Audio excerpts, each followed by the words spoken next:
I want to welcome you all to our third evening with the Naturalist. This thing going on a little bit, it is. So before we get started, I'd just like to recognize our title sponsor, who without their generous support, these sparkling evenings of science and nature conversation wouldn't happen. That's a good food store. Also like to recognize our partner SciShow, our intrepid host Hank Green, who unfortunately is not with us this evening. He's down for the count with a spring bug. So we will have a SciShow regular and fill in Michael Aranda. Thank you very much.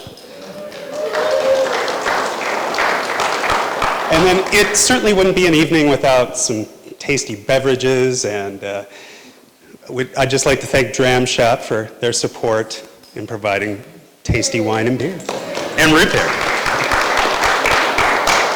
So, for those of you in the room not in the know, and I suspect that's very few, Emily Graslie is with us this evening, and she actually got her start here in Missoula at the Philip L. Wright Zoological Museum. Very quickly was recognized by SciShow creator Hank Green, and the Brain Scoop was founded. Not long after that, she was lured away from Missoula to Chicago to the Field Museum, where she is the Chief Curiosity Correspondent, and continues her great work as a science educator, just really incredible articulator and communicator about all things natural history and science. With that, please give a warm welcome to Emily Graslie.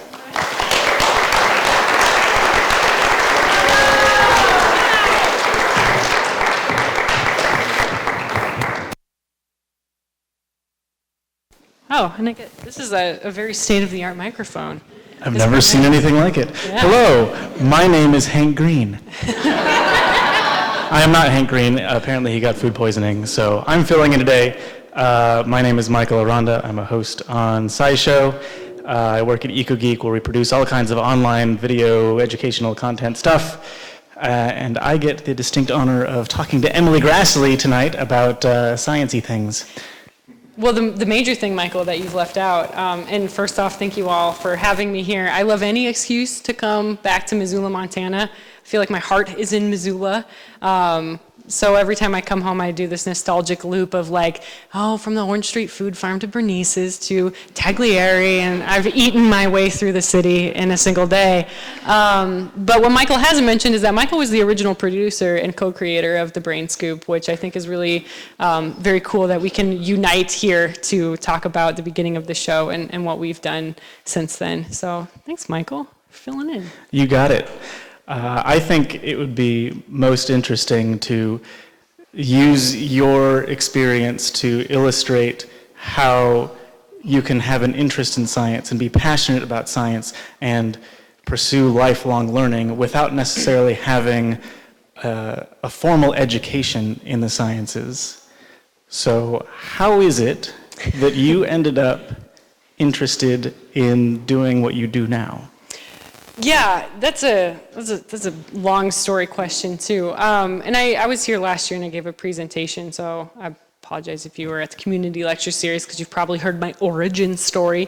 But what happened was I was in the University of Montana art program. I was a BFA student, and my fall semester of my senior year, I became acquainted with the University of Montana Zoological Museum by two means. One was that my classmate, Katie Zimmerman, showed up to one of our drawing critiques with a beautiful triptych of, it was the evolution of the feather was depicted in this beautiful encaustic illustration, and I looked at it and I was like, wow, that is both beautiful and intelligent. All of my art has just been like angsty. How do I, storm clouds. Yeah, big storm clouds. Yeah, my background was with landscape painting, and I'm from the Northern Plains, so I would do these big thunder cells, and they were really loaded with like, you know, meaning of the anxiety of the people and their future of the landscape in the hands of Mother Nature and all this other angstiness. And so she brought this in, and I was like, that is a concept I've never before thought about. And you articulated in three beautiful, simple pictures. how'd you do it? And she told me that she was a volunteer in the campus zoological museum. And my first two questions were, one, what's a zoological museum? And two, we have one on campus? What is that? Why have I not seen these displays? And she said, there are no displays. There are no exhibits. This is a research collection. And so I wanted to go there, and she made it sound very underwhelming when I asked her to take me there. She's like, well, everything's just kind of like laid out in drawers, you know? It's just like for research, and they kind of look like just stuffed in a way that's just like, it just kind of looks like a sock you would stuff with cotton and put out in a drawer. You know, it's not like majestic dinosaurs or like roaring polar bears or anything. So I said, okay, I'm sufficiently underwhelmed. And it wasn't until about a couple weeks later, I was scrolling on my Facebook, and one of my coworkers from the campus convenience store, Emily Menigan, had posted a picture on her Facebook of a wolf that was beheaded.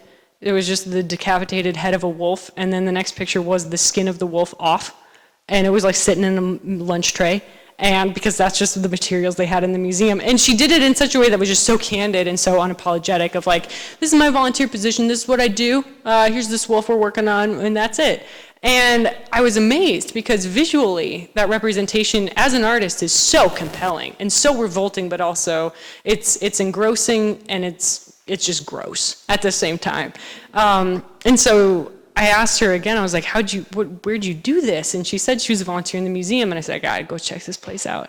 So she took me to the museum, had me prepare one of the mice for the collection, and through that process of being able to handle and prepare a natural thing and to learn about its anatomy and to see its skeletal and muscle structures and to learn about biology in a very hands-on way was something I was never exposed to as an art major and had never experienced even in a science class in high school. And I was totally hooked. I also thought I might be a serial killer. Because leaving that moment, I was like, I want to see the inside of every animal. Yeah, how do I handle these feelings? So when you went in, did they just hand you a specimen and they were like, go nuts? She did, yeah. She just walked me into the museum first off, and if you've ever been in the University of Montana Zoological Museum, the moment you walk in, you have to pick a way to go because there's no way to go. You go left or right because you're just faced with a stack of cabinets that fill the center of the room, and there are taxidermied specimens and birds flying from the ceiling, and there's a whale over here and a rhinoceros over here, and it's just overwhelming. And she just cruised through like we were going through like like a drugstore or something. Like it was just like she just didn't treat it like it was the most visually overwhelming thing ever, which I did as an artist. I was like, there's so much visual information here. I'll have artwork for a lifetime. So she showed me the collection, and then she took me to the prep lab.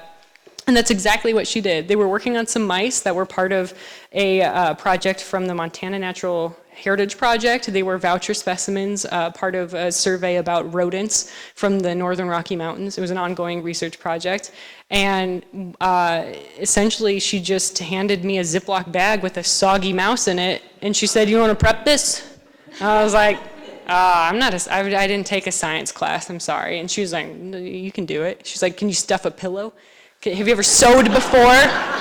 Have you ever prepared a chicken breast? You can do this. And so she walked me through, and like really it is basic, sort of intuitive steps. When you have a fresh, what we call a fresh specimen, one that hasn't been fixed with a preservation fluid, the incision you make on the stomach or on the sternum, you see the tissues separate, and you can intuitively follow the process that it takes to remove the skin of an animal from the rest of its viscera. And so she walked me through this whole procedure, and by the end of it, like I had never been so transfixed on a project. I had never felt so fascinated by the things I was uncovering. It's really like if you were to walk into the Pentagon and you go into a room and they've got an alien and they're like, have fun. And you're like, I've never seen this before. What is happening?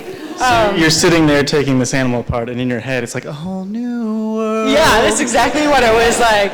Yeah, and it was amazing because in that moment it was like nothing else mattered. Nothing else mattered. It was just the task at hand. And then what was really remarkable for me when we finished was that you get the skin off, you stuff the skin, and you get to write out this little information tag with it about the locality of that specimen, the heritage project, the research project it's part of, the number for that grant or whatever it is, the habitat it came from, its measurements, and then you get to sign your name on it. And as an artist, like, that's the final step of a procedure, is stamping your name on it and being like, I did that. But what separated this specimen preparation from that of an art piece was like art felt so self-serving. You know, art is saying, I'm unique, I'm the best, check this out, this is what I did. But this specimen is like, yeah, I prepared this, but it's part of a larger collection. It's part of a larger research project. My name on this is only to hold me accountable if this thing was prepared poorly. So that level of responsibility and contribution to a greater whole was like this big idea that I stepped into that I was not anticipating. And after that, it was all over. I was like, I need more of this. What is this? What is this like contribution to a bigger whole all about? I went in on it. We got some static. So at the time you were an art major. I was. Did you continue the art? Did you forget the art? Yeah, I mean, I had a semester left, and so it was like at this crossroads where I was like, I don't really know what to do with myself. I got to finish this art thing because I don't want to be an undergraduate for the next 3 years. My financial, I was out of my finances. We got some other things going on here. So I needed to finish, and I wanted to finish. But I also wanted to do whatever I could to spend more time in the collection. So I finished up my BFA, but I also took on an internship to do scientific illustration and to study the specimens, to make little paintings of them and do other little studies of them. In the hope that like I could get the word out. Like maybe if I could get my other art major buddies to come into this museum, we could all use it as an interdisciplinary resource, because the reality is that that museum at the time had one part-time curator and a handful of volunteers, and the campus, nobody else on campus knew about it. And as an art major who had been on campus for 3.5 years, I was a bit mad.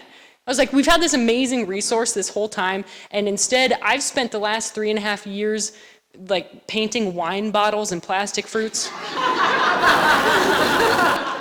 I was a bit mad. So I wanted to get the word out there, and that's kind of why I started the internship. And I was really lucky that my art professors at UM allowed me to do so. But once I graduated, I didn't have a job immediately. Like I was a cashier in the UM bookstore, and it was not what I saw myself doing. So I spent a lot of my time continuing to work in the museum and trying to figure out, how can I make this work? How can I get a job in this field? What do I need to do? And do I even have a career? It came to the point where I got a job as a baker at Hunter Bakery, and I had a split shift. And, I don't know if I've ever told this story back in Missoula, but back in 2011 and 12 and 13 maybe, I had the split shift as a baker at Hunter Bay. And so in the morning I would go to our factory down in Lolo and prepare all the dough and the granola and stuff for the day from like 6 to 10 a.m. Then I'd come into town, and I'd go to the museum, and I'd prep a specimen, and I'd like pick apart some roadkill, and I'd work on the dermestid beetle colony, and then I'd go in for my night shift at Hunter Bay, making sandwiches. And so there would literally be a point in my day where I'd be like, oh, I just cleaned up a roadkill raccoon, and then I got to take off my bloody lab coat and drive downtown, and all of a sudden I'm cutting deli meats. And I was like, nobody knows. I'm not telling my coworkers where my hands have been today. But yeah.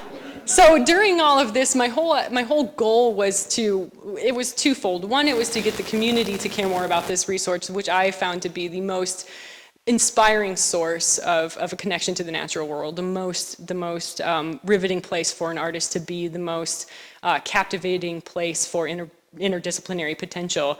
The other part of me wanted the reassurance that I wasn't a psychopath.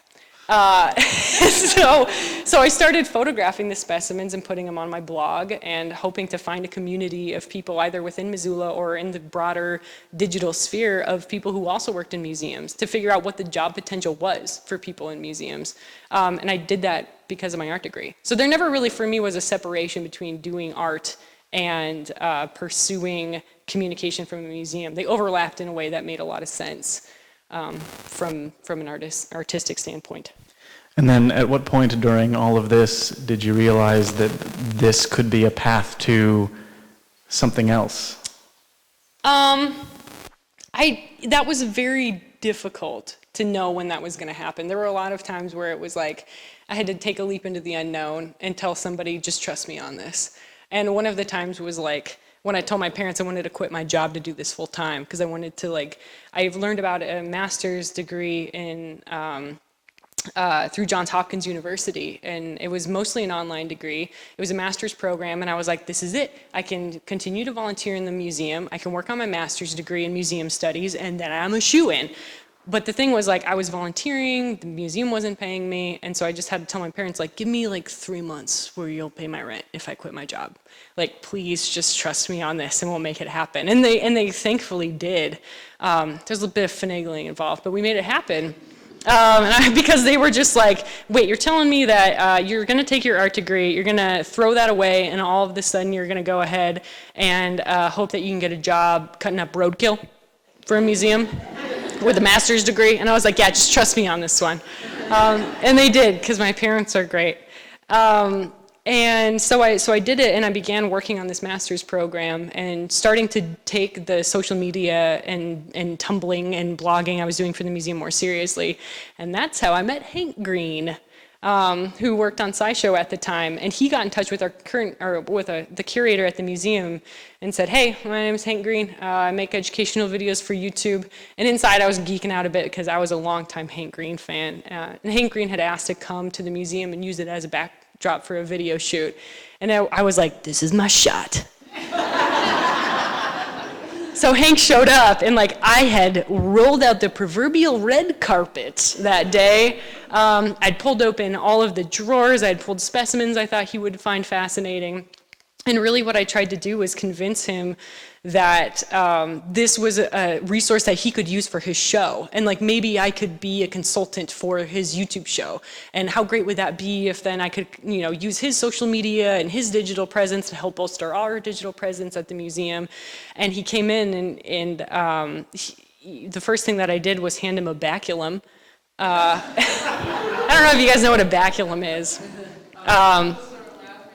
Yeah, everybody's laughing because they know what a baculum is, but a baculum is essentially the penis bone of a vertebrate, and this was from a walrus, so it was 16 inches long. I didn't tell Hank that at the time. I just gave it to him. I said, what do you think this is? He's like, I don't know, maybe a leg bone? I was like, no, it's penis bone. And he was like, I like you. I like you. And so that's how I won over Hank Green. I remember, because I think Nick went to go help on that first shoot. He did. Both Hank and Nick came back to the office, both super stoked about this girl at the museum, the Philip L. Wright. She's so cool. We got some really cool stuff out there. Yeah. Yeah, and I was stoked on it too, and it was one of these things they're like, we'll get back to you. We'll work together, we'll get back to you. And I was like, okay, and a week went by, and I was like, I'm ready.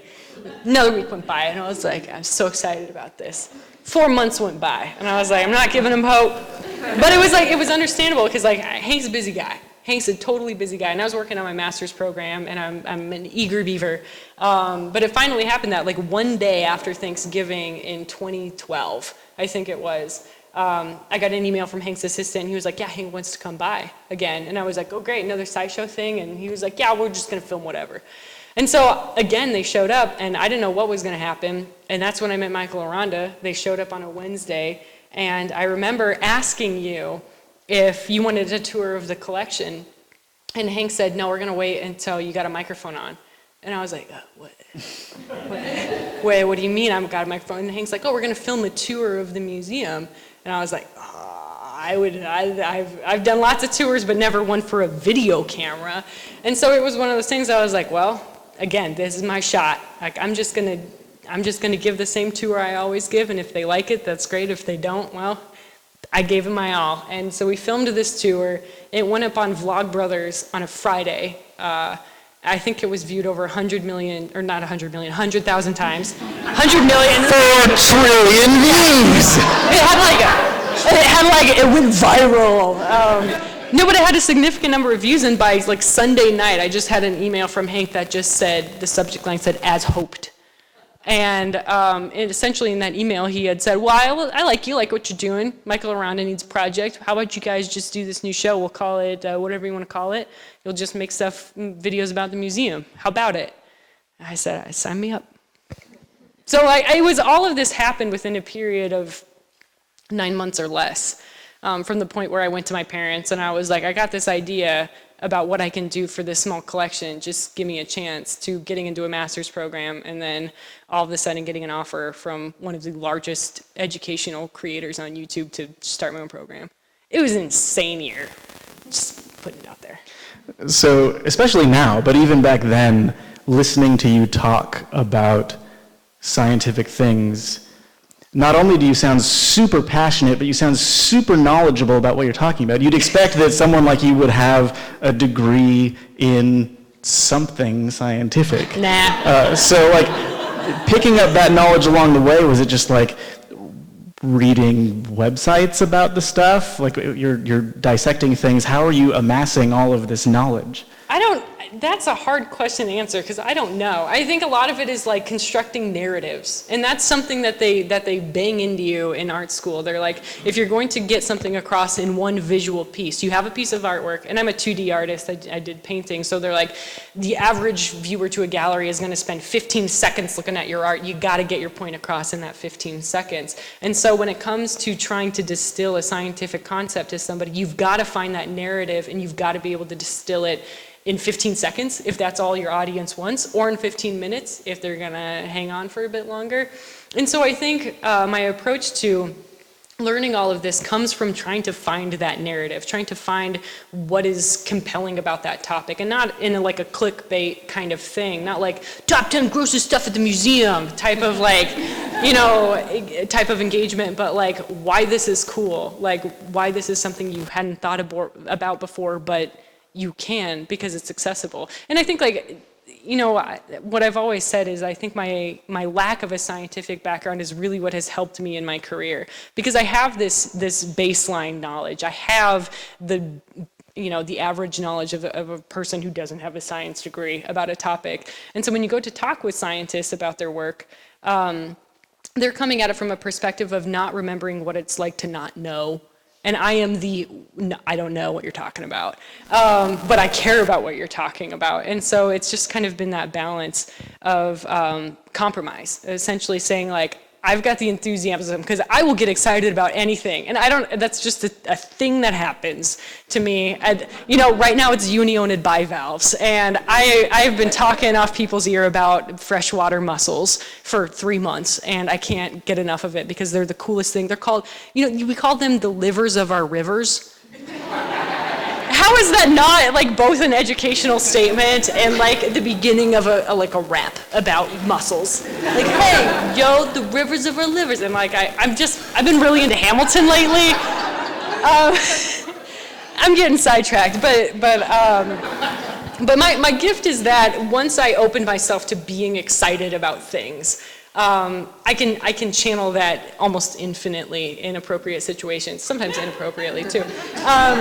But it's just like going to a researcher and saying like, you got the knowledge, I got the means, let's make this work. And so I think that's been super helpful. I mean, if you sat me down at an ACT test or whatever, I'd probably do poorly. I've always done poorly on tests. I've never been like a fantastic student. But where I make up for that is with enthusiasm and a willingness to commit myself to disseminating that information. So I think a lot of people have an idea about what science is, what scientists are, as being this sort of esoteric thing that happens in rooms in the Pentagon by people wearing white lab coats. How do you, with your understanding of how science fits in, with everything, communicate to people that it's not that complicated. You can be a scientist. You are a scientist too.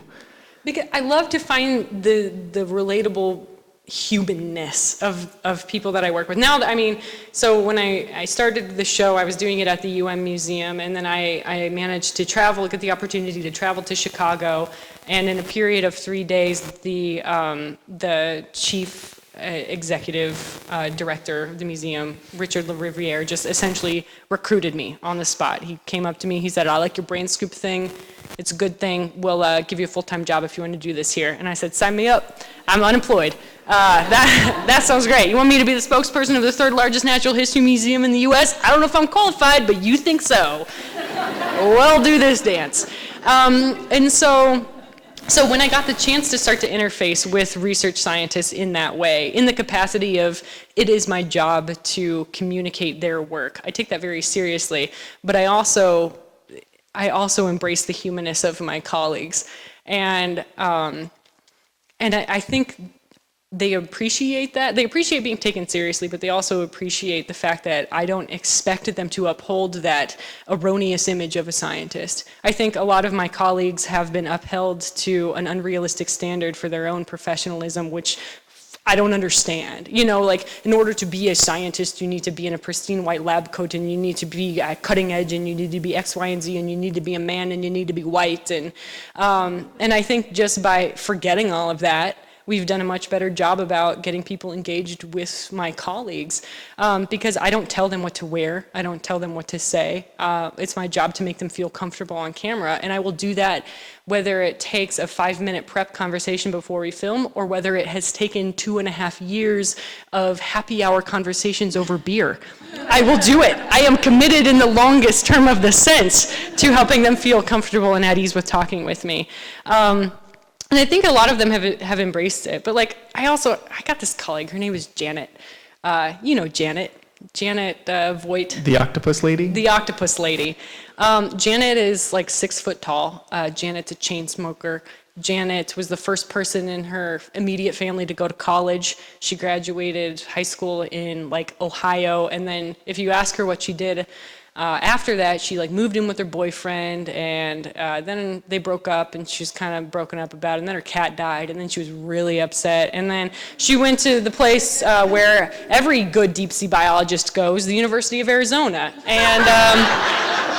and so like Janet, that's in Janet's own words. That's from an article from an interview of hers in the Chicago Reader. And so when I meet with Janet and I want to talk about her stuff, I don't want Janet to sit up straight. I don't want Janet to clear her throat. I want Janet to be the person she is and to talk about her experiences and what has allowed her to be the person she is today, which is one of the greatest deep sea biologists in the world. She's described dozens of deep sea mussels and octopuses, and like my question for her is always like, Janet, how do you go into a submersible to the bottom of the ocean without smoking a cigarette in an oxygen-rich environment like that? And she'll be like, I'm so focused. I just care about the octopuses. I'm like, damn, Janet. But the thing about Janet is like she's so snarky, and she's so like no BS, and but then at the same time, every time I run into her in the hall, she's like, how are your cats? And then she'll just like show up in my office. She'll be like, here's a bag of cat toys from my old cat, and I'll be like, thanks, Janet, that's so nice. And she's like, nah, he didn't want them anyway, so they were just taking up space. So like I want to do everything and I can to like facilitate both like the fact that like you can be like Janet, which is not she's not. I don't want to say she's not a public-facing person because she loves engaging with the public, but like she's not the expectation of what you would imagine a scientist to be. And I think that is just as important about talking about the work that she's done. I think one of the biggest things that I took away from our first trip out to the Field Museum was like they're all just people. Yeah. Everybody who works there, they're just people. Yeah. They're passionate about what they do, and part of the reason that it comes across as being so esoteric is they're building on how many hundreds or thousands of years of research that has happened before them in a way that is very easy for one person to do. They've followed their passions. I don't have any more questions for you. but I bet the audience does. Yeah, I mean, we can go to audience questions. The other thing I want to wrap up with is my good friend Crystal Mayer, who came to the Field Museum. She's our new insect collection manager, and Crystal's not much older than we are. She's working on finishing her PhD now. But I met Crystal, and I was at her job talk, because when you work in an institution, we bring in a bunch of people, and they give a talk to a group of like what your would-be colleagues would be, and I was in the audience, and she walked in the room, and she saw me, and she's like, "You're famous!" And I was like, "Hey, hi, I'm here for your job talk." She's like, but you're not famous, but, no, I mean, and it was just like, I love you. Like, and luckily Crystal got the job. Crystal and I are neighbors at this point. We hang out all the time. What I love about Crystal is that we've done 2 videos with her recently, but Crystal's like unabashedly enthusiastic about talking about her work, which is on water beetles. And you're like, what is a water beetle? And she will tell you everything you want to know about aquatic beetles. And in a way that's like completely uncensored. So almost every conversation I have with Crystal is about penises. Because penises are the diagnostic speciation tool of water beetles. And she just does it in a way as though she's talking about her like grocery bill. You're just like, hey, Crystal, what's up this week? You know, what'd you do? She's like, returned some loans. I had to extract a couple penises. They were pretty small because the beetle's only like 2 millimeters, but I mounted them on these slides. You want to check them out? Here's a Snapchat. And I feel like just if I can do whatever I can do to like give Crystal the platform to just share that with the world, like it'll be a better place. I guess that's kind of interesting because I imagine you go into an institution like the Field Museum, and certainly a bunch of people are really excited that you're there and excited to show off what they are researching. Mm-hmm. But the other side of that is that there are certainly people who are more like, what is going on? Yeah. How did you kind of break that ice and get, like you were talking about the beers at happy hour, like how do you convince them that no, like sharing this with the world is a really good idea? Well, beers at happy hour is a great first step, for one thing, to get people to loosen up about their work.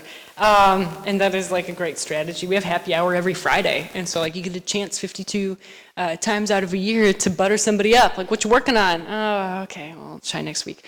No, but really, when I started at the museum, I don't think it was like you're not qualified to talk about my work. It was more of a like, what is the YouTube? It was like, so I started, and I remember giving a presentation to our collections forum and to a bunch of our research staff and going up and be like, hi, my name is Emily, I got a YouTube show, it's got a couple 100,000 subscribers. So far we've done a video where we pulled a wolf apart and I talked about baculum. So can I talk about your work now? And they were just, I don't think it was like they just wanted to know how it was gonna work out.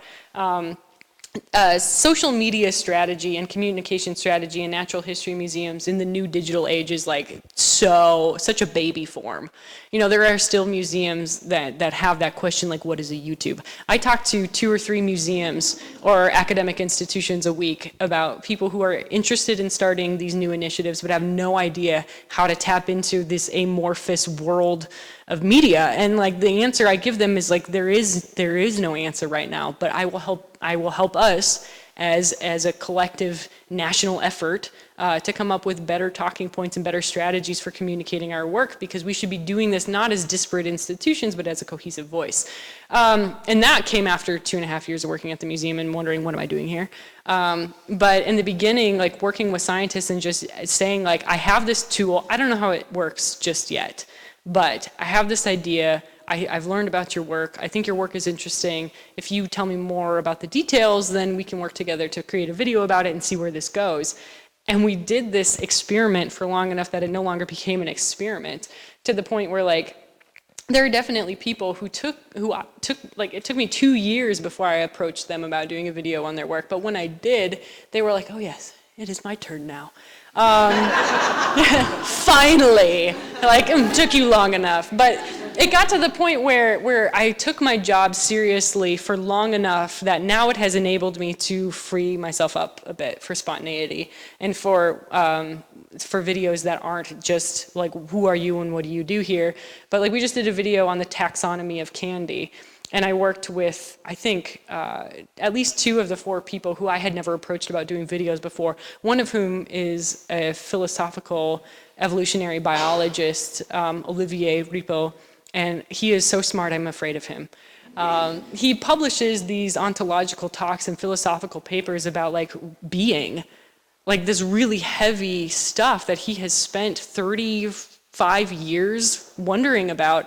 And I go to Olivier and I'm like, Olivier, 1, I want you to be a content supervisor for this script on what is a species. 2, have you ever thought about like taxonomically organizing soda pop? Like, you know, is Pepsi like a subspecies of Coca-Cola? Or, and instead of him being like, get out of my office, he was like, oh yes, I've actually thought about this quite a lot. I've been waiting 35 years for someone to ask me this question. Yeah. Exactly. And so what we were able to do, I was like, okay, Olivier. And one of these moments where I was like, just trust me. I said, meet me on Monday the 18th at 10:15 a.m. Be ready to film, and it'll be good. And so I had 4 different curatorial researchers who showed up, and I presented them with like 13 different kinds of candy, and I had them taxonomically arrange the candies based off of evolutionary or taxonomic relationship. That video trended on the front page of YouTube. Yeah! Right between like a Bernie Sanders call to action and Selena Gomez drug dancing on a table, there was a video about taxonomy. And it was that one of those moments where like I could proudly send that to my boss, the president of the museum, and be like, yes, Richard, we did get taxonomy and an evolutionary concept featuring 4 of your senior research curators on the front of YouTube. You are welcome. It was just like, it's taken a lot to build up to that, but now I take the trust and the respect that my colleagues have in me so incredibly seriously. Where like, I might not be embedded in the bureaucracy of the museum as much as I was when I started. Like, I'm not in a communications department that talks to a director, that talks to an executive, that talks up here. At this point, like now I just communicate with our president, and I know that I have 80 trustee members who are looking at my work, and I know I have 200 researchers and associates who are looking at my work. And it's like, we all let's just be upfront about it. I don't want to screw up, so help me. You help me, not you screw up. Does that make sense? I kind of failed on that last sentence. But yeah, it's just a lot of trust and a lot of work and fact checking and keeping people in the loop on what we're trying to do. Have you had to deal with the imposter syndrome during all of this? Oh yeah, I don't know what I'm doing up here. To me, it seems like this is a good example of the idea of faking it till you make it working out. Like, a lot of what we do in this new media stuff, like, no one's done this before. And so we're all just like, Well, in the beginning, there was a lot of like, what's the success metrics of this? How do we know if this is working or not? For a channel like SciShow, if you've got hundreds of thousands of people watching each video, it's kind of hard to argue that it's not working out. For a museum where we're not running ads on our show, so we're not really bringing in money, we don't have any audience survey in place to know how many of our on-site visitors are coming because of a result of the show. We're not, we don't have, like I mentioned, we don't have ads, so we're not making money off of it. It's hard to know if, like, what is success. And so I used, in the beginning that was very difficult. I used to think like, if we don't have a front page YouTube video, I am a failure. But it kind of came down to an instance where one of our paleontologists worked with me on a video, Dimetrodon is not a dinosaur. This, at the time when it was created, was the hardest video I'd ever worked on. I'm talking about like synapsid evolution and mammalian phylogeny. I can't even talk about it right now because it's so, like, I read it from a script that I had to research for 3 months. But it was very difficult to do, and he helped us make the video, and he was happy with it, which I was really happy about. If he wanted to put his name on it, that was a good sign to me. And it did fairly well. I mean, it was viewed like 80,000 times. And then about a year later, Ken came to me and he said, we've submitted for this NSF grant and we didn't get it. We want to do this collaborative research work with Harvard University, but NSF said our broader impact suggestion wasn't strong enough. They were going to make a web page or something about their work. And NSF, now this National Granting Agency, is becoming very strict on the kind of grants that they give based off of how are you going to disseminate this information to the public. If you're using taxpayer dollars to do this, how are you going to tell the taxpayers what you're doing with their money? So Ken came to us and he's like, would you ever do a video to cover this kind of research? And I said, this is my calling. This is why we're here. And so we incorporated 3 Brain Scoop videos into his proposal, and it was like instantly awarded. Because we were able to go to NSF and say like, hey, we did this video about synapsid evolution watched by 80,000 people, and I can tell you to the minute which person of which gender and which age range from which country watched for how long. Like, that's the beauty of the analytical information you can distill from YouTube. And NSF is like, yes, we like data. Yes, more data, please, thank you. We could quantify these metrics. And so when we were able to get that grant secured, we made 3 videos about that work. The first video was watched like 22,000 times. And I went to Ken and I was like, Ken, the last video we did had 4 times this amount of views, I'm sorry. And he said, are you kidding me? He said, you were able to talk about this concept to more people in a single video than anything I could ever do in my lifetime of communication. And he said, thanks. And so for me, that was really a moment and a talking point for when I go to my boss and say like, we need to be realistic about how we're measuring success for this channel, because we aren't SciShow. We are embedded within an institution. We have institutional priority. We have researchers, and we need to be accurately talking about their work. And if that's 20,000 people rather than 200,000 people, that's still very significant. Let's not get clouded in the world of, BuzzFeed articles which are viewed 60 million times or whatever. Like, these metrics still matter for our researchers. And so it became a very long time of me balancing like what it means to be successful on YouTube before I kind of overcame this imposter syndrome. But to be honest, like, hand-drawn pictures from kids really help. So. Okay. Yeah, sorry, that was very long-winded. How do we do Q&A with the audience? Do I just chuck the microphone out there and see what happens? Why don't you just have a call for questions and repeat them? Anybody have a question? I'll repeat it for you.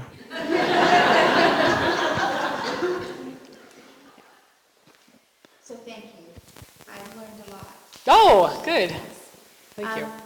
So here is my question. I love it makes so much sense what you say about telling a story in a very short and also in a very deep way. Mm-hmm. And how you prep to get to have the interview. But I'm not saying this has ever happened to you, but if your subject freezes, you've done all the prep work, right? All of it. You're ready, you told them what you're going to ask them, and they absolutely freeze. What are your first 3 questions? Well, that's the beauty of editing. We can stop. In the case of an interview where I'm talking to somebody and I ask them something and they just give me the look, we stop, and the idea is that like we can stop then, we can start later, we can talk about something else. Usually what happens is that they'll stop, not because they're like freaked out, not because because the camera isn't scary. It's like literally a thing on a tripod and it's a little black thing. Like you could relatively easily ignore it. What's hard to ignore is the person behind the camera. The camera's fine, it's the person behind the camera. Get out of there. No, I'm kidding. But if you take a moment, you're just like, all right, let's just take a break. No worries. And then I'll be like, I need a drink of water. Like, I was messing that up. Like, I sometimes take the ownership of that in that situation. And then, the person behind the camera walks away, and then you start talking about something else. And then I ask them another question about something further down the line in the conversation. And gradually the person comes back behind the camera and they stealthily hit the record button, and all of a sudden we're back in a conversation and you just roll with it. There are a lot of videos that I filmed that episodes with people where the conversation is not linear perfectly. It doesn't perfectly match the outline of the interview. Just because that's not always how I think. I think in a non-linear fashion, and like I have ADD. So sometimes I'm like, I'll ask you this, and then I get on a tangent, and then I was supposed to ask you the question at the beginning. We'll ask it right now, but then you edit it in the video, and bam, you have a perfect conversation. So video is really, and the beauty of editing video is really helpful for making a conversation seem far more seamless than perhaps it actually was. It should also be noted that Emily Graslie is better at talking off the cuff than anyone else I've ever filmed for anything. She is so fantastic at making people feel comfortable when talking. I remember we did, I don't remember the scientist's name, but we were talking about the nanodiamonds. Oh, Philip Heck. The guy has dated the universe. He is the reason that we know how old the universe is. NBD. Like... But I remember going in there, and I could tell that he was a little bit nervous when we started filming, but like, as soon as you got the conversation going, I could tell he totally forgot that I was there and was so engrossed in just telling you allowed him to be passionate about what he's passionate about, and I could just be a fly on the wall, and I got that whole conversation, and that's one of my favorite videos that we ever did. It was a good one. Yeah, and the thing about Philip, too, is like, yeah, the guy is literally extracting nanodiamond carbon particulate matter from the oldest known meteorites in the world and telling us that they are the oldest known meteorites on the planet. And that's something like I didn't understand at all, so I had to really be like, Philip, level with me. Like, what are we talking about here? And he's naturally a good communicator, but it involved me very much, like, I couldn't just be like, so what are we doing here? You know, like, that's kind of where they're like, well, we're doing this, and I'm like, okay. Cool, sounds good. But it's like, no, I need to know. I really need to know how you did this. And so that facilitation of conversation helps to get more of the passion to come through. I think it's that most people that I've seen trying to conduct an interview, they are very dry about it, and they're like, okay, tell me what you do. But because you bring that level of passion to it, when they see, oh, she's really freaking excited about what I'm talking about, okay, let me show you more. Yeah, and I genuinely am. Like, I have the best job in the world. I get to work in a museum with some of the finest scientists and the finest artifacts, and I am just privy to these little parts of it, and I don't have to have a PhD. I did not have to slog through 4 years of getting like a PhD or like another 6 years with a master's. I just get to show up, and I'm just like, let's do this thing. Like, because what they're opening and showing me is stuff that I'm usually naive to and I haven't had experience with before. And that freshness is, how could you not get excited about that stuff? Man. So sometimes I just need to take a break when I'm on like a collections tour. Like, okay, I'm gonna go back to the bivalve thing for a minute because these bivalves, well, not bivalves, but like gastropods in particular, is something that I never really was over the moon about. You know, like you think about snails and I think about the slugs in your garden kind of thing. But we've got this collection manager, Jochen, and Jochen is German, and he's very German. Jochen has a sense of humor, but it's like you gotta get it out of him after a while. You have to know Jochen for a while to pick up on his dry sense of humor. I met Jochen on my first day of work at the Field Museum. Like I said, I was an eager beaver, and I show up, and I'm like, hey, I don't know what a gastropod is. What do you do? And he was very like unimpressed with my overt enthusiasm. And I remember telling him like, oh, I know about this land snail. He's like, that is not a land snail. That's a marine snail. And I was like, oh no, I didn't know the difference between a land snail and a marine snail. This is embarrassing. 2 years go by, I never talked to Jochen again because I'm scared. But I go to Jochen because we're doing a video on endangered species, and I want to be like, and one thing you should know about endangered species is that 80 out of the 280 or so species of animals listed as endangered species in the US are bivalves, freshwater mussels. Who knew? We were so hung up on the bald eagle and the bobcat that we didn't care about the 78 other species of animals. Meanwhile, all the livers in the rivers are dying. Exactly, the livers in the rivers. And so when I learned about this, I was outraged. I was like, we need to tell people about the bivalve plight. And I was like, why are the bivalves suffering? And they're like, well, some of damming and fishing and stuff, but really it's the button industry. The button industry? What do you mean the button industry? What a lucrative, Like, what kind of ludicrous thing is this? And it all comes down to like one guy from Germany in the 1860s getting a shipment of freshwater buttons from the US, and he's like, oh, this is the next good supply of like button material because we're done with bones and trees. So he comes to the US, he's in a river, he's looking for these mussels, and he cuts his foot on one, and he's, eureka, here we go. And he puts a factory right there, starts fishing out hundreds and then thousands and then hundreds of millions of mussels, punching them out for buttons. All the pearl buttons you see on antique coats are from those freshwater mussels. There were millions of tons of them out of the river. And so I learned about this narrative. And then I went back to Jochen. And I said, Jochen, I want to know more about unionids. And he perked up. And he's like, oh. And he goes to a drawer. Because the first time I talked to Jochen 2 years ago, I'd said something was a land snail, one was a marine snail, and he's so unimpressed. And this time I'm prepared. I said, I want to know more about these buttons and these unionids. And he goes and he opens up a drawer and he pulls out the largest freshwater mussel shell I can imagine. It's as big as my face.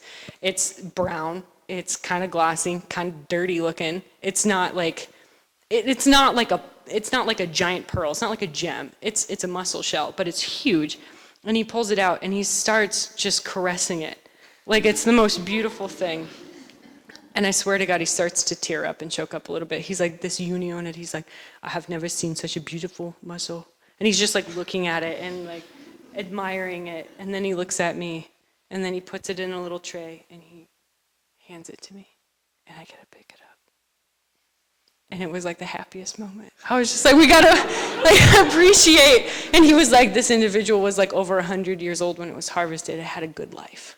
And just like that, it doesn't matter what it is. It doesn't matter if it's the last polar bear skull in the world. It's a mussel and it had a life. And like humans are responsible for its lack of habitat. And like I feel responsible. I will do everything I can to let the world know how cool unionids are. Jochen, it's for you. I don't know how I got on that tangent, but. Does that answer your question?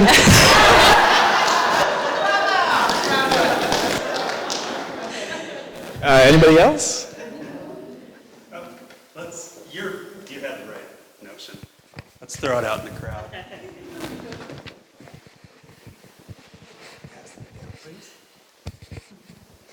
Well, there's a lot of enthusiasm there. Where did it come from? What is it about the natural world or science that sparked this excitement? I have no idea. I really don't know. I think, I just think I love being part of these narratives. I love feeling like I have the ability to get other people excited about these things, as excited as I am. I just have no answer for that question because when I start to talk about things, it's just, I don't know. It's almost like this psychological state they call like flow or something. I can't remember what the concept is, but it's almost like you get into like working on a piece of artwork and you just go and you go and you go. And when I start to talk about these things or like really get into a research project and learn about them, you get into a state of flow and it's like, I don't know, nothing else matters about it at that point. Even though if it seems like a mussel, like who feasibly should care about a mussel? You know, like we all live and exist in our world and don't care about mussels ever, but when you actually start to like give more credibility to the unlikelihood of everything else around you, and then your whole life is just one existential like, man, we shouldn't be alive, but we are, and these other things are, and that is an amazing, remarkable thing. And if you can just get even a percentage of people to care about it to that level, we could start to have some real positive change in the way that we're interacting with our environment. And I believe in that hope so much. And I've got a colleague who calls it cautious hope, that I hold on to that cautious hope that I'll do whatever I can within my ability to make a tiny change. And even if only one of you leaves this room tonight caring about unionid bivalves, that's an accomplishment to me. But really, I feel lucky that we're here, and I feel lucky to have interactions with the natural world once I started to embrace how unlikely it is that it exists at all.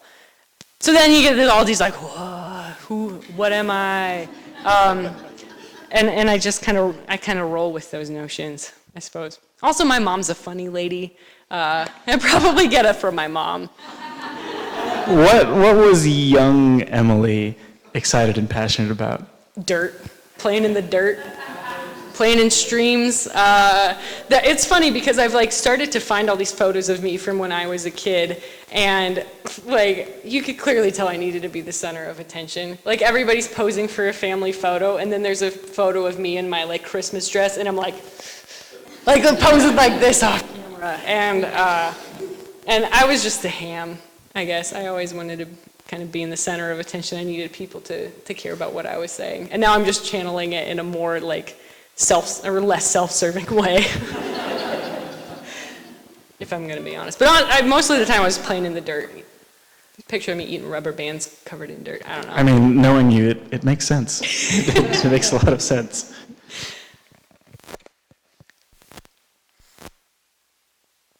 This is sign language for does anybody have a question? Yeah.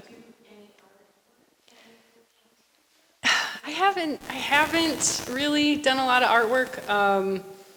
I've started to channel my like artistic need into writing. I mean, I write so much for the Brain Scoop. I do all of the script writing and outlines and blog posts and everything like that. So that's been a really nice outlet.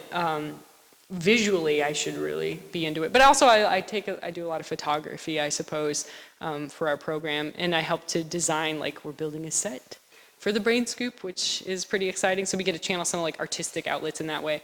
But yeah, not a lot of paint on paper action. I get a little intimidated. Like, so I played the violin since 4th grade, and I played all through college and stuff too. And then once I wasn't any longer part of an orchestra or a quartet, I put my violin away, and now I look at it in the corner of my room, and I'm afraid of it. And I'm like, what if I take it out and I just like put it on the wrong arm because I've lost all my, and then of course that doesn't happen. You know, I pull it out and it's just like, Mendelssohn, woo, I didn't forget how to do this at all. So to some extent it's like, I'm a little, you know, I want to commit myself to art when I'm ready to go back to art, I suppose. I painted a picture for a wedding recently and that was about it. They didn't throw it away, so that was good. I've only ever sold like 2 paintings in my life, too, when I was an artist. So I wasn't like a you know, victory success or anything. But, yeah. What are your recommendations for scientists to get their story? Collaboration. So I think there's a big pressure on scientists these days to be communicators. There's a huge pressure. It's like your science was fine, but now you got to get everybody else to care about it, which I think is pretty unfair. You know, we're at a stage where we are increasingly expecting scientists to have more and more qualifications, where a curator of the museum at UM used to be okay with a master's, now they need a PhD. And on top of it needing a PhD, they also have to be savvy with social media, good at community outreach, and they got to bake good cookies for a bake sale. Like, I mean, it's just like stretching people to the max of what we expect them to be able to do for interdisciplinary stuff.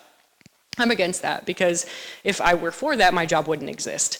So what I advocate is collaboration with people who are naturally gifted in communication, whether that is if you want to communicate your work through art. There are artists who are willing, if you have subject material, to work with how to get that out there, because artists need content. Writers, journalists, science writers, you can pitch your stuff to various outlets, but also like reaching out with people in your community who are doing stuff. Like SciShow does a fabulous job of getting actual scientists on SciShow Talk Show, which I think is a great thing that they do. And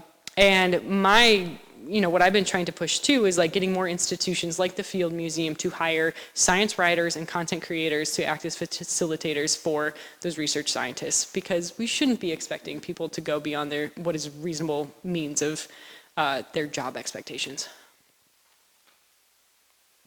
Yeah. Curious what your most surprising example of a research method you've been exposed to as a training. Just surprise at how this person uncovered whatever they uncovered. That's a really interesting question. I sort of have an answer to that question. I was filming, I don't remember the guy's name anymore, but we went out to that town somewhere in Illinois. Jim Lauderman? That guy. He studies insects, and he makes these insect traps that he just digs a hole in the ground and sticks like a empty Campbell's thing in the ground, leaves it for a while, comes back, there's some bugs in it. Yep. Yeah. Pretty low tech. I think the videos we did with the Harvard collaboration recently, because I'm working with paleontologists who are dissecting extant animals that are still alive today, in order to dissect out their vertebral columns, do CT scans of those, upload that into some computer manipulation 3D software, and then create manipulations and tests on those to try and infer the range of mobility for animals that went extinct hundreds of millions of years ago. That was pretty intense.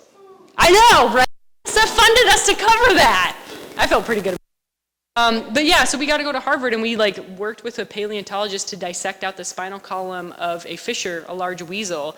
And then you want to see, because if you look at a mammal, like you got the elk over there, it has what we call a differentiated spinal column. So its chest very much looks like a chest, and that's what we call the thoracic region. And the vertebrae on the thoracic region are very much different than the vertebrae in the neck and the vertebrae in the lower back. That hasn't always been the case for mammals. At one point, if you look at proto-mammals, like a Dimetrodon, it's all uniform.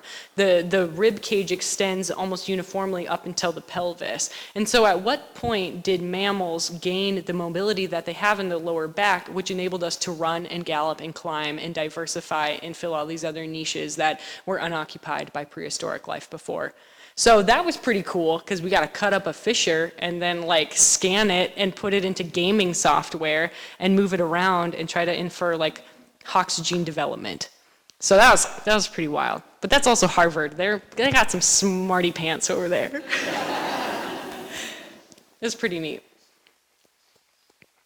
Yeah. So on average, from when you have your idea to when you finalize your video, how long does that usually take you, and how many pieces of content do you put out here? We do a video every other week right now. In the beginning, when Michael and I worked together, we were doing video every week, which was lots of work. But it can take anywhere from 2.5 years to 3 weeks between ideation until execution. The longest ideation, I think, for a video was our crowdsourced funding project, Project Hyena Diorama. So I don't know if any of you helped to fund this. If you did, thanks. But what we did, when I started at the Field Museum, I went and talked with our director of exhibitions, Yop, about how we could collaborate. And he said, well, we have two things.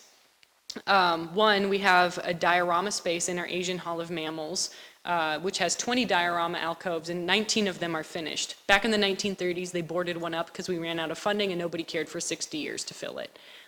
And I said, well, that's a bummer. I didn't even think about it. But when you walked down the hall, you just had one boarded up diorama with a map of Asia on it.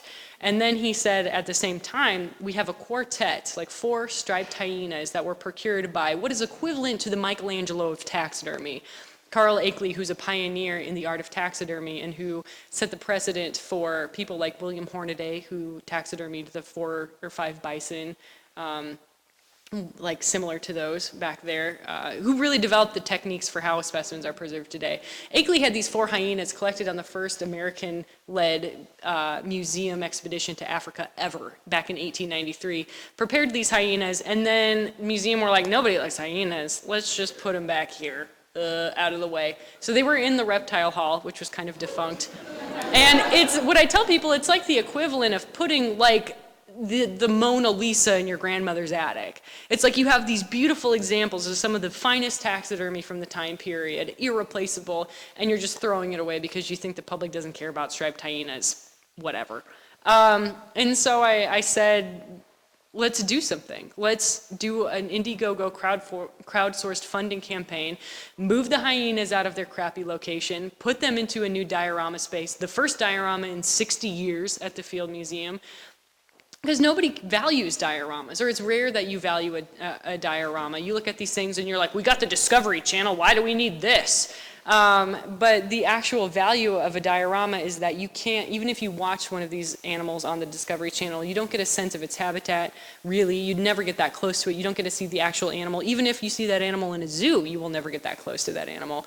And on top of that, the artistic ability that it takes to create a beautiful diorama is you need sculptors and painters, and you need collaboration with scientists, all of these things. So I pitched that idea in October of 2013, and we didn't get the campaign launched until April of 2015. So it took like a year and a half of institutional navigation and bureaucracy, going to board meetings and being like, the public will fund this. And they're like, what evidence do you have? You've never done it. And I said, just trust me. It was one of those like, just trust me moments. And we finally got the campaign together. We had all of our ducks in a row, and on April 6th of last year, we launched this initiative to have the public help us build this diorama, and their reward for it was that we were going to take them on the steps of what it would take to create a permanent exhibition, and the final result would be something that would outlive all of us. That's a pretty big Indiegogo project. Like, this isn't just funding a movie. This is a legacy thing in a very large natural history museum. We ran the campaign for 4 weeks. We didn't get our money. We extended it for 2 weeks. We got 91% of our required funding. We raised $155,000 from 1,800 people in 6 weeks. And on January 26th of this year, we unveiled our brand new diorama. So that was a long ideation. Woo! And if you ever come to Chicago, you should really see it. Like, it kind of makes the other dioramas look a little old, I'm not even gonna lie. But every aspect of that diorama has been researched to the nth degree. I mean, we have representations of all the collections in the habitat. We have birds and reptiles. We have a dung beetle that's this big. The dung beetle is my favorite part. The dung ball from the dung beetle that's being rolled had to be redone 3 times because it wasn't accurate enough. So I have one of the like proto dung balls. Could you just like, it's just a poop ball. It's just a poop. And then the insect Crystal, the water beetle girl, is like, no, it needs to be more fibrous. And then they present it. She's like, no, it's the wrong color because there's no elephants there. The dung is browner than it is green. So you have all of that, and down to the constellation pattern in the sky. We worked with our collaborators at Adler Planetarium down the road from us, who have software that can pull up the sky pattern, the star map, for any point of time, 1,000 years in the past or 1,000 years in the future. So they pulled up what the view looking southwest in Somaliland on August 6th, morning of 1896, 40 minutes before sunrise, the day and the moment that the first hyena from that diorama was collected, and that's the constellation pattern in the sky. Boom! So to be able to have a part in that and to be able to help facilitate that project and then to deliver it to the public in something that is as permanent as a diorama is like the most gratifying thing I've ever done. Also, thanks if you bought a tote bag. Yeah. Which animal fascinates you the most and why? Man, those slugs and stuff lately. Man, slugs are pretty cool. It's kind of like a what I'm working on right now thing. And when we were working on the hyena diorama, it was hyenas. But then when we put the dung beetle in the hyena diorama, then it was dung beetles. So it's kind of just like where your curiosity leads you next. And I think no matter what you look like, or what you look at, whether it's plant or animal or mineral, if you start to actually look at that thing and ask questions about it, what is it? How did it come to be? How did it get there? What were the circumstances that allowed it to exist? I think you can become fascinated in pretty much anything. Yeah. So we're in this age of just so much information, and it's hard to get people's attention for anything. And so I guess I'm wondering, aside from your obvious natural abilities at storytelling and communicating and enthusiasm, tips or thoughts about why you guys have been so successful with Kate's show and your endeavors? You've been working on SciShow and Crash Course for a number of years, and you guys are way more successful than BrainScoop. In terms of views and stuff. For me, it just feels like I think about not treating the viewers like they're stupid. A lot of the content that I watch from supposedly reputable organizations that are trying to also put educational content out there, I feel like I'm being talked down to like I'm in second grade. Just talk to me as if we were sitting across the table from each other, having a conversation about this interesting topic. I think it's just easier for people to relate to the content that we make because we treat it more like we're just talking. We're having a conversation about this. It's not like I'm imagining that you're a bunch of empty heads and I'm trying to pour my knowledge into you.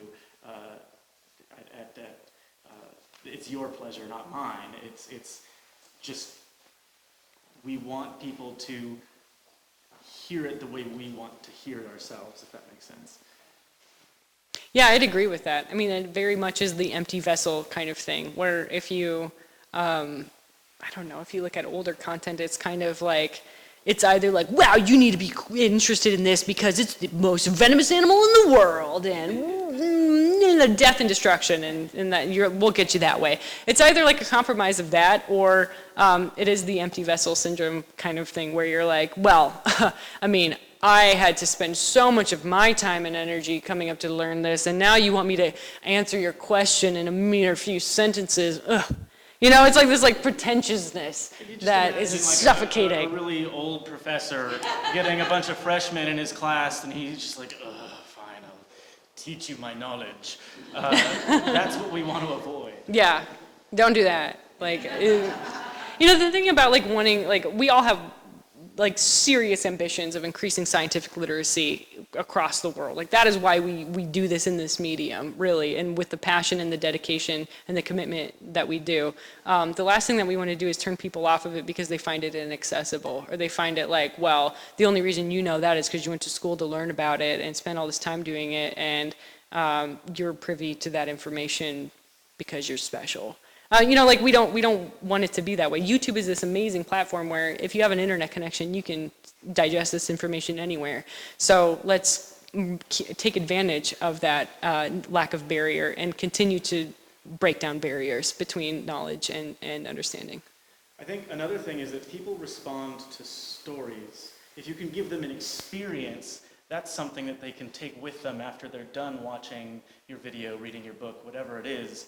So in addition to, when we started the Brain Scoop, in addition to wanting to tell the individual story that existed within that video, this video is about a pangolin, this video is about us dissecting a wolf, we were also thinking about what's the larger story here? This is a story about Emily working at the Philip L. Wright Zoological Museum and trying to spread the word. So it's like meta.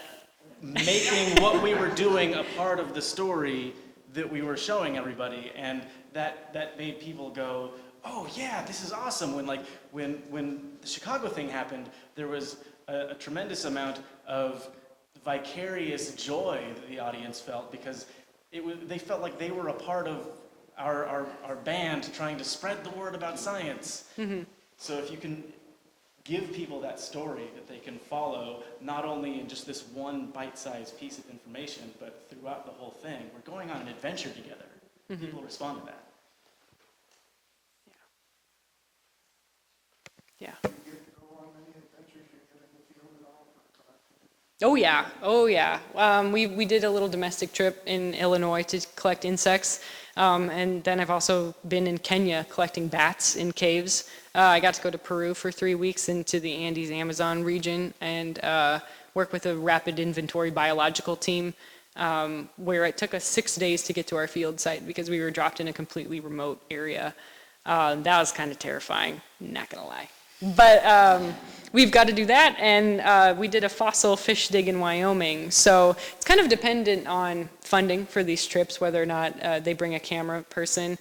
There was a possibility of going to El Salvador this year to film a fish and water beetle collecting trip with Crystal, but there's also a lot of concern of, well, now my crew has expanded a little bit. It wouldn't just be me, it'd be me and 2 camera people.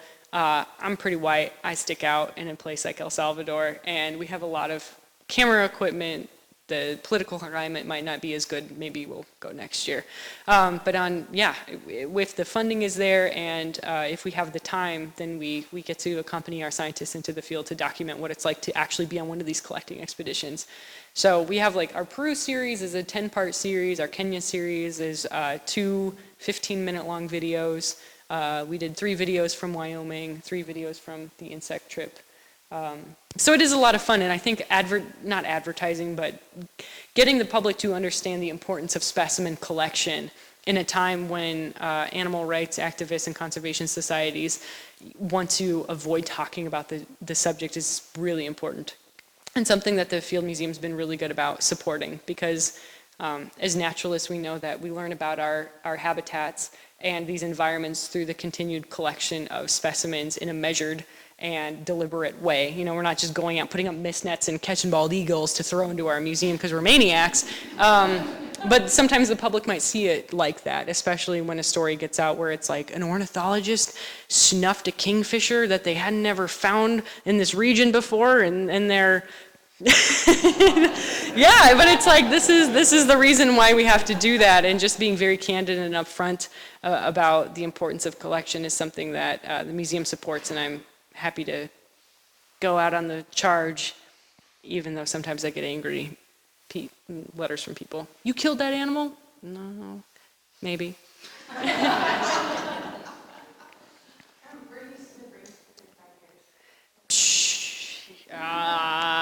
I don't know. YouTube is such a weird baby environment. Like, YouTube is just a tiny thing. I mean, it's not tiny. YouTube is massive. But, like, YouTube as a platform is developing and growing and expanding at such a crazy rate that it's really difficult to see where YouTube itself is going to be.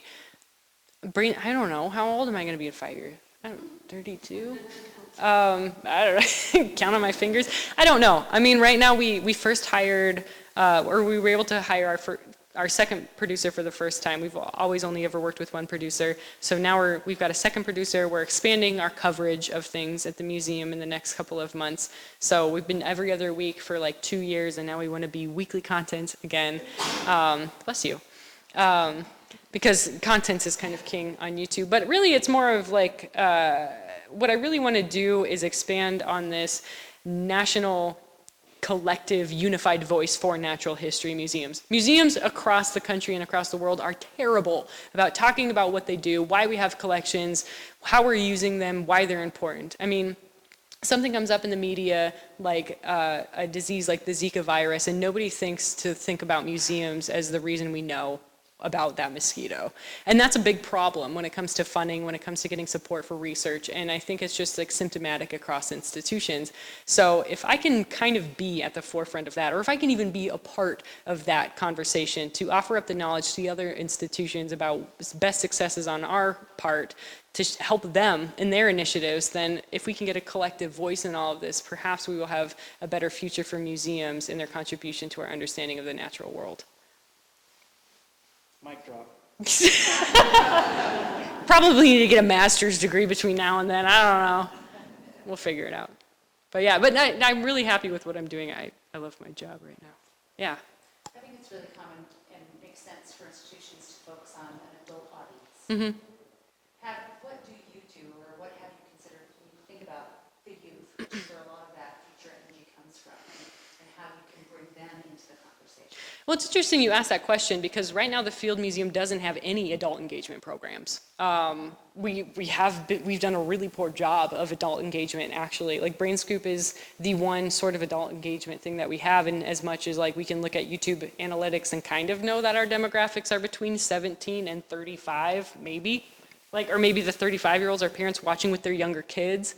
So we don't have a good understanding of who our audience is, at least in the digital realm. But it is remarkable to me when I do these events and I have these meetups, how many young people come to them.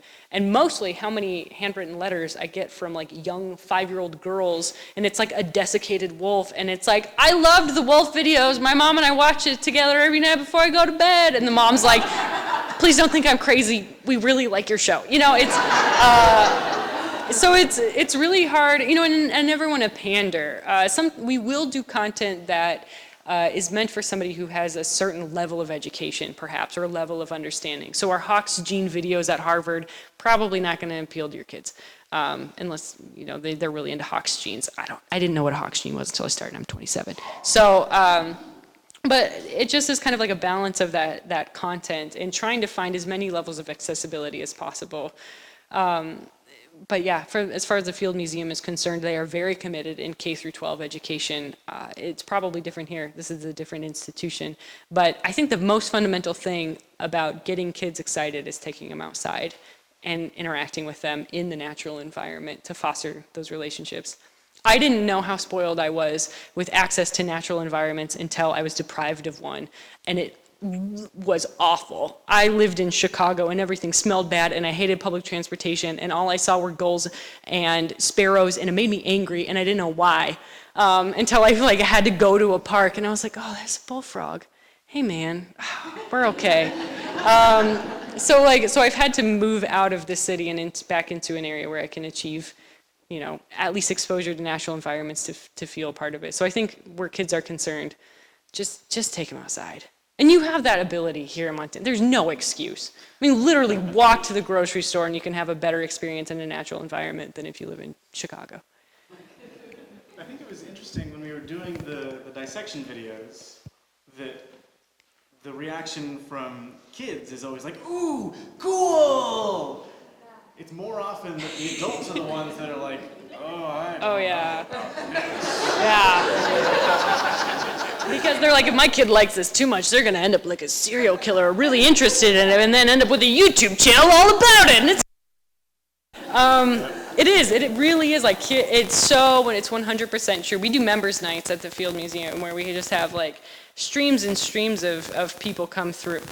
It's my finger.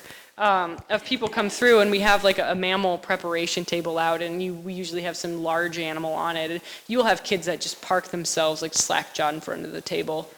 And they look kind of grossed out, but they can't look away. And then like they come back the next year and you're like, okay, like this, they're really into it. But then it does get to a point where like, I don't know, we condition our children to think something is gross or something, don't touch that. That has germs on it, germs are bad.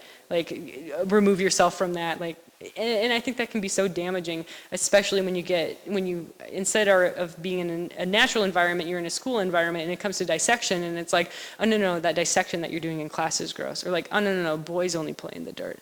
And then you start to really get into some conversations about conditioning for children. Just let them poke the dead thing with a stick. That's, if you get a takeaway. Yeah.